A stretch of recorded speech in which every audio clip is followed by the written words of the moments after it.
my dear friends.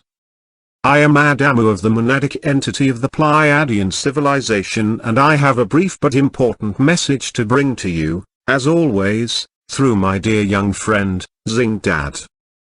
Now that the American elections are behind us, I can offer you some thoughts that may be useful to you without risking interference beyond that with which I am comfortable.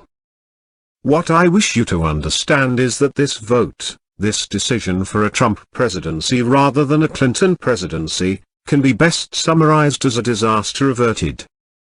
Now please, do not misunderstand me. I am not saying that Mr. Trump is a light worker, a saint or an ideal and heroic leader. He is as flawed a human being as any are. He has his strengths and weaknesses as any do. My perspective today is not so much about what Mr. Trump is, as what he is not. And Mr. Trump is not a lackey to the Red Shield Illuminati. They did absolutely everything in their power to keep him from winning this race. And while they were working tirelessly to place Mrs. Clinton in the White House, their attentions were diverted from some of their other efforts. And so, if you were attentive to world affairs rather than fixated solely on the US elections, you might have noticed during this time that the world inched back from the brink of Armageddon. Yes, my friends, it is true. The world was careening towards self-destruction at a pace not seen for decades. And the blame for this can be laid squarely at the feet of the Red Shields. Their strategies have become quite unhinged as they strive to bring their hidden prophecies to fruition. They truly were getting ready to provoke thermonuclear war with their nemesis, the Gold and Jade teams of Russia and China. Left unchecked, this is what they would have placed in your near-future timeline. So I shall reiterate, this election result is not cause for unbridled joy. It is not as if some angel of light has been elected to the presidency. But it certainly is cause for a large sigh of relief. The Red Shields have been handed a stinging defeat. The second such defeat in a row after their previous, massive loss with the Brexit vote. And it is an incredible strategic loss for them. In part, the loss of a puppet president, yes, but the awareness that their control of the press does not give them the control of the minds of the people, or not the majority of the people, anyway, has been proven beyond a shadow of a doubt now.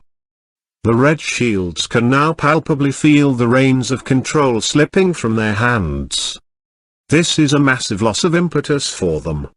And the consequence is that their prophecies are shown not to be coming to fruition at this time. This will force them to take a step back to regroup. Assuredly they will try to rise again. And assuredly they intend to bring their prophecies to fruition again at some future date. And this will, of course, again mean an attempt to precipitate Armageddon. But certainly not any time soon. And their window of opportunity is fast closing. The time frame during which they can still affect the course of world events is nearing its end. A new dispensation is dawning. So, we have attained more than just some breathing room. Disaster has been averted. And now it is time for you and I to get out of this political mud pit and begin to do some real good. Now it is time to stop pretending that the political process is the most power that you have. Because it is not. In point of fact, it is the very weakest kind of proxy power that is actually used to keep you disempowered.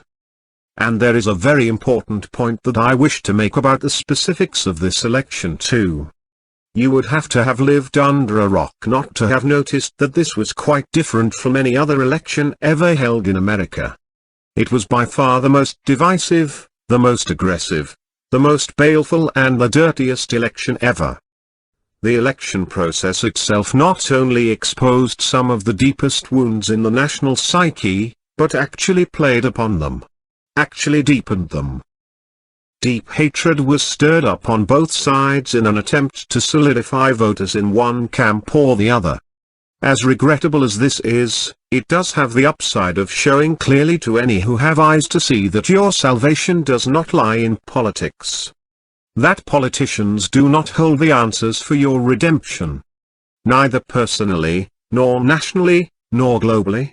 It cannot be up to them to right this world. It must be up to you. You personally and you collectively. And the higher the vibratory frequency of your consciousness, the more powerfully you can create. If you but know how. Those of a higher density of consciousness create exponentially more powerfully than those of a lower density of consciousness. So first you need to work on raising your consciousness. Then you need to remember, or be reminded, how to create your reality. And this is exactly what I will be doing in the following communiques, reminding you how to create your reality.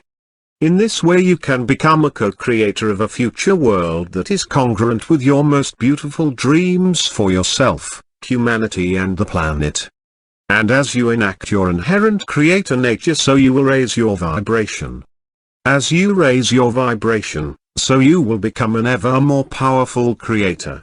And as you break through into higher densities of consciousness, new, more powerful tools will await your use.